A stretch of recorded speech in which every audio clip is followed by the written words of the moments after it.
Hello again, friends. I'm Dustin Davis, ready to dive into what's new in Lions Land. The Lions organization enters a pivotal stretch with unresolved questions shadowing every decision. Roster construction, veteran roles, and long-term planning have converged into a moment where internal evaluations will determine whether this franchise takes the next step or stalls in familiar territory. Beneath the surface of weekly transactions and game day elevations lies a more profound tension. The front office has made deliberate choices about which players to keep, which to release, and how to allocate snaps, decisions that reveal priorities even when those priorities remain publicly unspoken. What unfolds in the coming weeks may clarify whether Detroit's current core is championship caliber or simply well-constructed. The margin between those two realities is narrower than it appears, and every personnel move carries weight that extends beyond a single game. We'll see several things happening in Detroit. Before we continue, may I ask for your support? If you like what we're sharing, just take a second to hit that like button. It really helps us. Thank you.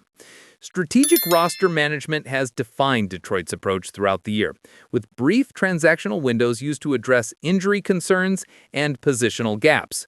These adjustments carry heightened significance when postseason positioning hangs in the balance and a single contest can alter trajectories. Saturday brought multiple announcements as preparation for the New York Giants matchup reached its final stages. Staff members described the transactions as necessary housekeeping to maintain depth across the roster. Detroit also promoted experienced tight end Anthony Firkser from the practice squad in advance of the contest. Firkser joined the organization earlier in the month and offers positional flexibility, capable of aligning as a traditional tight end or operating as a lead blocker in heavy formations. SI.com's Christian Boer identified Firkser as the type of versatile player who aligns with head coach Dan Campbell's schematic preferences, a tight end who can function as a fullback when personnel demands it. The veteran has experience playing both as a tight end and as a traditional fullback, which could be advantageous for the Lions if they ever need to utilize him as a game day elevation, Boer observed. The Lions were clearly looking for tight end depth, as the team worked out both Firkser and Gordon prior to signing Firkser. Gordon was an undrafted free agent in the 2025 draft and spent training camp with the Chicago Bears. Boer added, underscoring Detroit's exhaustive search for multiple candidates at the position. Firkser's elevation addresses a significant void created by the loss of top tight end Sam Laporta, who underwent back surgery this week and will be unavailable for the remainder of the season. His absence removes a critical blocker and red zone receiving option from the offensive arsenal. Beyond the practice squad shuffles, a more unsettling pattern has emerged in the backfield, one that could redefine a veteran's future. Detroit edges closer to difficult David Montgomery decision. The backfield balance appeared decisively tilted in a 34-27 overtime triumph over the New York Giants, with one runner commanding the spotlight while the other barely registered. Jahmyr Gibbs delivered a career-defining outing at Ford Field, while Montgomery remained largely invisible throughout the contest. Gibbs accumulated 219 rushing yards and 2 rushing touchdowns, supplemented by 45 receiving yards and an additional score through the air in Week 22. Montgomery, by contrast, managed just 18 rushing yards on 5 attempts and contributed 19 yards on 3 receptions, a marginal output that amplified concerns about his recent trajectory. One back proved indispensable, the other was rendered nearly irrelevant. Head coach Dan Campbell lavished praise on Jahmyr Gibbs during postgame remarks.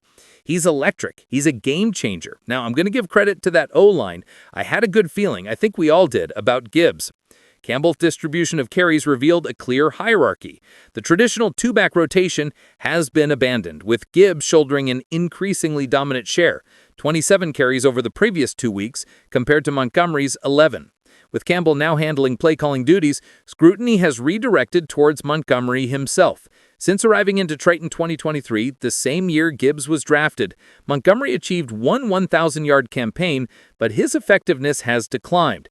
If the offense can consistently generate 30-plus points without significant Montgomery involvement, the coaching staff may see little reason to alter the current usage patterns.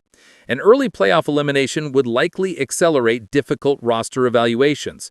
Detroit has struggled to build sustained momentum this season, and another disappointing postseason result would intensify pressure for meaningful personnel changes. Montgomery's contract situation provides flexibility despite 2 remaining years on his deal, according to Spotrac. The organization possesses financial maneuvering room. A post-June 1st transaction, either trade or release, could generate approximately $6 million in cap savings while carrying relatively modest dead cap penalties of roughly $2.3 million in 2026 and $2.4 million in 2027. Gibbs has clearly established himself as the primary ball carrier, while Montgomery risks declining towards replacement-level output if current trends persist. The outcome is not predetermined, but absent a significant resurgence, Detroit may be approaching a roster decision that will prove emotionally difficult for the fanbase. While running back roles get reassessed, whispers about the quarterback position have begun circulating through draft circles nationwide. The Goff era has yielded consistent improvement, yet definitive championship validation remains elusive. With a substantial contract in place and playoff questions persisting, speculation regarding Detroit's long-term quarterback strategy is inevitable. Recent front office decisions suggest the organization remains open to drafting quarterbacks even with a veteran starter under contract. That calculated approach, balancing present competitiveness with future preparedness, frames how analysts now view any potential 2026 quarterback prospect. The Detroit Lions-Jared Goff partnership has produced tangible progress across more than 4 seasons, though it has yet to culminate in a championship. Characterizing the relationship as mostly successful remains accurate. Goff elevated organizational expectations, but questions persist about his capacity to deliver the sport's ultimate prize. Goff's Los Angeles tenure frequently drew scrutiny regarding postseason performance, and that narrative resurfaced last season when he threw 3 interceptions and lost a fumble in the playoff defeat to the Washington Commanders. Should Goff fail to reverse course in 2025 and Detroit fall short of its long-pursued championship, examining whether the team should initiate succession planning becomes reasonable. Veteran starter timelines can shift rapidly in the NFL. Goff remains signed through 2028, providing quarterback stability. However, contract length does not preclude future planning. Detroit already invested in a developmental passer by drafting Hendon Hooker in 2023 after acquiring Goff. A-to-Z Sports analysts Travis May, Kyle Krabs, and Ryan Roberts suggest the Lions could target Oklahoma's John Mateer with a 2026 second-round selection, a framework for adding a potential successor without immediately displacing the current starter. Across 3 seasons at Washington State and 1 at Oklahoma, Mateer has compiled 65 total touchdowns, 40 passing, completed 64.7% of his attempts for 5,493 passing yards, and added 1,305 rushing yards, a resume emphasizing both passing capability and mobility. The Draft Network scouting report lists his strengths as arm talent, pocket presence, athleticism, and creative improvisation. Those attributes align with modern NFL developmental starter criteria. Concerns remain regarding Mateer's size, the upper limit of his arm strength, and a tendency to fixate on his initial read, which can restrict progression against elite defenses. Mateer's 2024 breakout, 64.6% completion rate, 3,193 yards, 29 touchdowns, 7 interceptions, and 826 rushing yards, propelled him into early draft conversations. His 2025 numbers have regressed. Through 9 games, he has completed 63.9% of passes for 2,087 yards with 8 touchdowns and 7 interceptions, adding 329 rushing yards. Those 2025 trends make it plausible Mateer could remain available on day 2 of the 2026 draft, presenting Detroit with a realistic target that balances developmental upside with immediate need. Brad Holmes has not hesitated to pursue quarterback talent despite Goff's presence on the roster. Recent draft history demonstrates a willingness to add developmental passers. Selecting a quarterback in the second round would generate debate, but Holmes has consistently shown he will draft based on conviction when a prospect fits schematic and cultural requirements. Looking back, the front office may have missed a critical window. one that closed on November 4th and won't reopen until next year. A team's record typically dictates its trade deadline approach, and the New Orleans Saints' struggles this year firmly positioned them as sellers. That environment made their roster, particularly tradable assets, especially appealing to contenders seeking targeted improvements. Detroit's defensive needs, particularly at cornerback, generated trade speculation leading up to the November 4th deadline.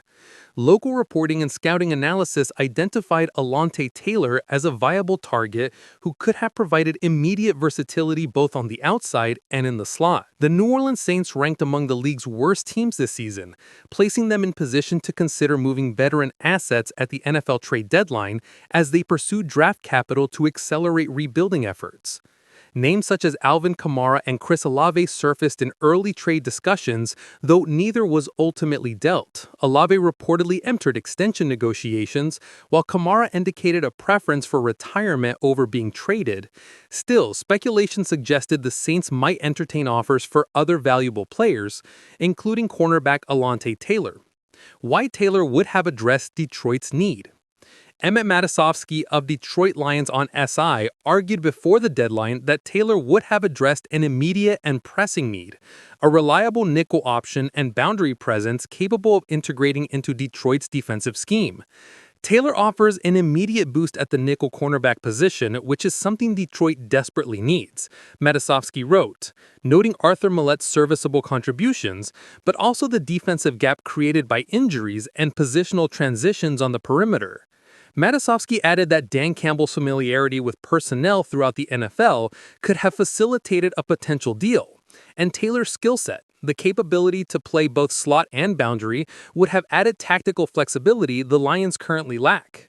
Taylor is a former second-round pick whose 2024 on-field metrics have not matched his upside, including a stretch where he was on pace to allow more touchdowns than at any previous point in his career. That decline in perceived value could have made the Saints more willing to consider offers. From a strategic standpoint, moving Taylor would have made sense for New Orleans. He represented a tradable asset who could have fetched meaningful draft capital. For Detroit, adding a versatile cornerback would have shored up depth on the perimeter and in sub-packages, allowing the coaching staff greater schematic aggression. The November 4th deadline passed without a transaction materializing. Whether Detroit made a formal offer, whether negotiations reached advanced stages, or whether the Saints simply decided to hold their assets remains unclear.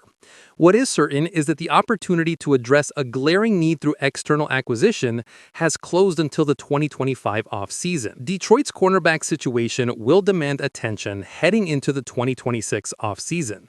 If the Saints continue their rebuild and Taylor remains on the roster, he could resurface as a potential trade candidate next year.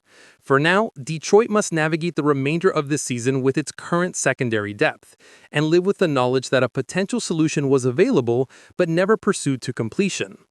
Did the Lions make a mistake by not pulling the trigger on an Alontae Taylor trade before the November 4th deadline?